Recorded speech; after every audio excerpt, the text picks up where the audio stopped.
Well, what we hope people will get is an appreciation for the service of African Americans in the military from pre-American Revolution to the War on Terror. I think what people don't realize is that African Americans have always been willing to fight for this country. This gallery is entitled Double Victory, the African American Military Experience. And Double Victory is a campaign that was coined in 1942 during World War II, which stood for Victory Abroad and Victory at Home, meaning that African Americans were always willing to fight for their country overseas. A lot of people understand that, and some people may not actually realize that. But at the same time, and this is the second part of the Double V, they also wanted victory at home against discrimination, racism, and the era of Jim Crowism. So this gallery looks at the participation of African Americans in the military from the American Revolution to the present, and it talks about their service in a double victory theme. Always fighting for victory on the battlefield, but also fighting for freedom when you talk about pre-American Civil War, because African Americans were legally a people enslaved.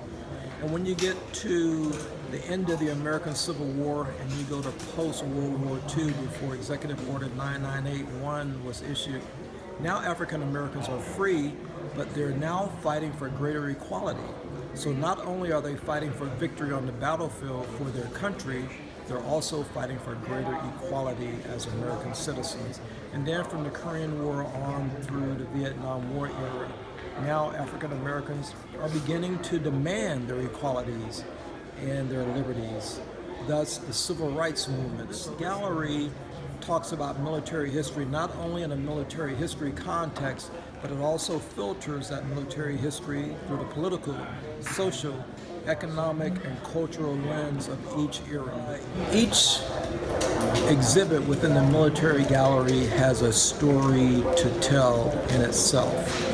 During the American Revolution, you have three different exhibits, if you will. During the Civil War, you have 3 or 4 different stories. So it's kind of hard for me as the military history curator to say this is the exhibit not to miss. I would hope everyone would take in every area. There's one area I call the sacred area, which is the Medal of Honor lens, where we interpret the story of all 89 African Americans who were awarded the Medal of Honor, and one African American who was actually awarded the Medal of Honor twice in the 1880s.